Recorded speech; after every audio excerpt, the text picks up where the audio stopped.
Hello friends, Heidi here from Rain Country.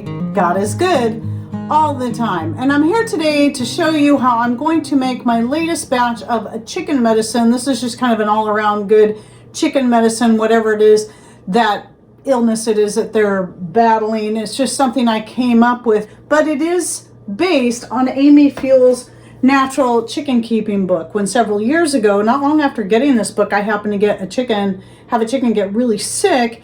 And so I did the best I could with the ingredients I had on hand at the time, and I whipped up something, and it just helped her amazingly well. I actually thought I was going to lose that chicken. I even did a video on that. She did great. I mean, she healed right up and got better, and then continued to lay me eggs for several more years after that. So I do recommend, if you don't have Amy's book and you're thinking of keeping chickens, or you already are keeping chickens, this is a great book to have on hand.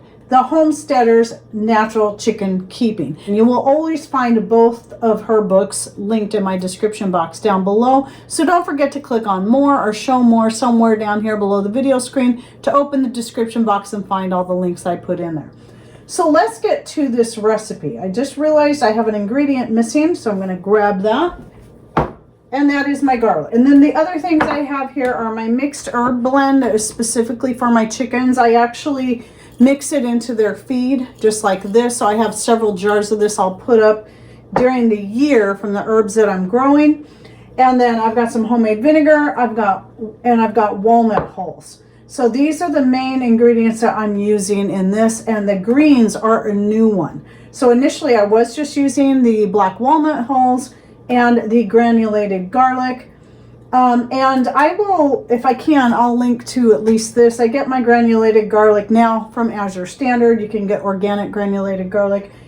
And then homemade vinegar, I got lots of recipes on that. I'll link to one of those down below on how to make it. Super easy. So what I'm going to do is I'm going to be making a pint jar. You can see my little jar here. That's what this is. It's my last batch, and you'll see it's got sediments at the bottom because I'm using powders.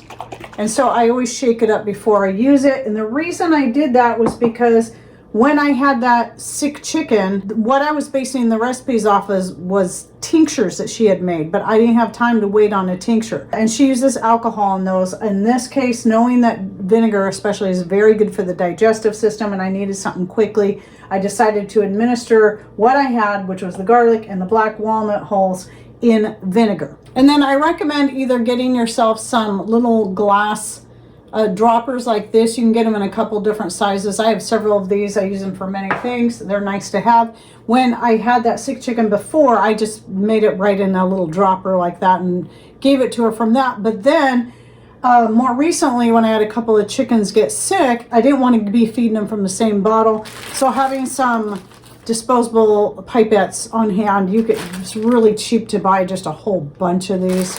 And I'll link to these down below, as well as the dropper bottles. So what I'm going to start off with is I did take my greens, a couple of tablespoons of the greens, and I powdered them up like this. And I just used the coffee grinder, as you can see in this little clip right here. And so what I'm going to do is, to my jar, my pint jar, I'm going to add, I probably am just going to add all of this. Yeah, I'm just going to put it all in there. Just like that. So that's going to be my added benefit to my chicken medicine. And the greens that are in here, though, I won't remember them all. I do have a video on this, by the way, I'll link to down below, because I forget what all I put in there. But the main ones being like chicory leaves and nettle leaves. And those are a couple of really great herbs when your chickens have various different ailments. And this includes parasites. And I also have dandelion leaves and garlic greens. I think there's oregano and some other herbs in there as well. And so I might end up adding more, but let's go ahead and do my other stuff here. So that was probably about 1.5 tablespoons once it was powdered. And I'm thinking about putting 1 tablespoon of each to start with. I want to see what it looks like, because normally when I do stuff like this, I just throw it together. I really don't measure everything, so I don't know how much exactly was in this or the original batch I made. I just threw it together and it worked. So, and a tablespoon of the garlic. Let's see how that looks. Okay, that might be good enough, but I'm going to put in a little bit more. So I'll put another half tablespoon of each of the other things. And so another half tablespoon of the black walnut hulls. So you can see how full my jar is. So again, this is a pint jar.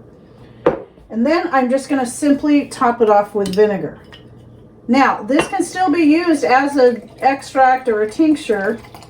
And you can still use a vodka or some other type of alcohol like Amy does with hers, and then let it sit for a couple of months. See, that's the beauty of this, is I can let this sit for however long I want, and it will stay good, but I can also use it immediately, which is why I like having the powdered ingredients in there if I need it right away, because I have a chicken that came down with something and I don't know what it is. This is my go-to right here. I always like using chopsticks to stir stuff with. Even though I have the herbs in their feed already, I think adding the herbs to this blend is a really good idea, just to get even more in there and get it maybe in a more potent format. Because obviously the longer this sits, the more it's going to infuse into the liquid. But since I've already got everything in a powder form, I just use the pipette. I'll pour this, or this is the one I'm working through right now, into a little shot glass, take the pipette and then suck it up out of there and then give it to the chicken that way. And usually I try to give them one full pipette full of this stuff. And so I did recently have a couple of chickens, one, and then first one, I got her better, and then right after that, another one seemed to have come down with the same illness, whatever it was. I'm not even sure what it was. I had a few different ideas.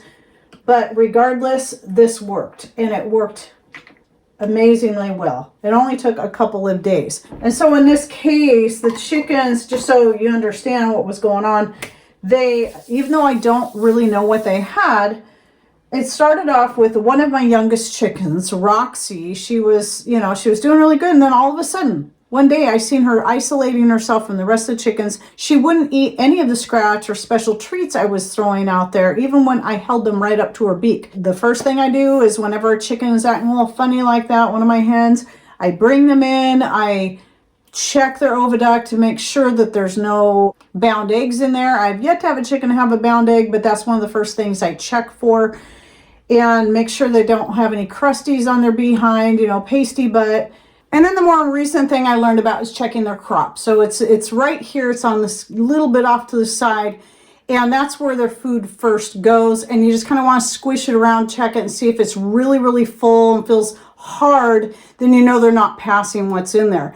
And I was afraid that's kind of what it felt like. But I'd never really felt my chicken's crops before, so I wasn't sure. But hers did feel like it was pretty full. But it was later in the day, not early morning. Usually their crop's going to be pretty well cleaned out in the morning before they get up and start eating. And so I probably checked it too late in the day to know, but either way, what I did was just in case it had to do with maybe sour crop or blockage, I gave her a couple droppers full of olive oil and then gave her a couple droppers, just to be sure. And I did this for the first day, I did this twice in the day, and then I did it for the next 2 days in the morning, right after I'd go to let them out. I'd grab her off of there and bring her in. And within a couple days, she was back to normal. And she was hanging out with everyone, scratching, eating, and no problem. So whatever it was, she was better. But then a couple days after that, another chicken started doing the same thing where she was isolating herself. She wasn't eating, she wasn't drinking. But I think her issue, even though she was acting the same way, it seemed like she was a little different because she actually had the pasty butt thing going on. No, she wasn't blocked. I did check her oviduct to make sure that there was no bound egg in there. I did clean off her backside because her poop was definitely concrete-like and the feathers around there. So I cleaned her off the best I could and just made sure there was no blockage there. And then for the next 3 days, just in the morning, I'd take her, even though her crop didn't feel filled up or tight, I went ahead and gave her the olive oil just to kind of help things move through, just to make sure there was nothing in there, and then would give her one full dropper of this blend here. So I had already had this ready to go, and so it was nice to have it ready to go. And so I'm just making another batch along with the herbs, just so it's ready whenever I need it, in case I get any more chickens getting sick. So I do find this, whatever the ailment is, because it's going to be, you know, the walnuts are anti-parasitic. So if there's parasites in there, it's going to flush them out. And you got some of that in these herbs. And then you've got the vinegar and the garlic. These are good for digestion. So if there's any other digestive issues, and even if it's a sauerkraut or blockage, you know, the olive oil plus this is going to help. It's going to help move things through, and also the vinegar is going to help with the sauerkraut. And, you know, adding vinegar to the water is great too. I do that as well, but sometimes, you know, it's always the bucket's always getting rained in and stuff. I find it easier if they're sick to make sure they're getting a good dose of the vinegar, which is one of the other reasons I do it this way. So anyway, I just wanted to share that with you. I'm sure a lot of people have some other great ideas of different types of herbs and spices, because I know you can give them red pepper, which I have started incorporating red pepper flakes into their feed, and also ground cloves and other great herbs that you can look into. And so again, check out Amy's book if you don't have it already. And I think that is just it's a handbook. It's something every chicken owner should have on hand. So anyway, share your thoughts and ideas and comments down below so people can, from all you chicken owners, so people can learn from you as well. And thanks for watching. Take care and God bless.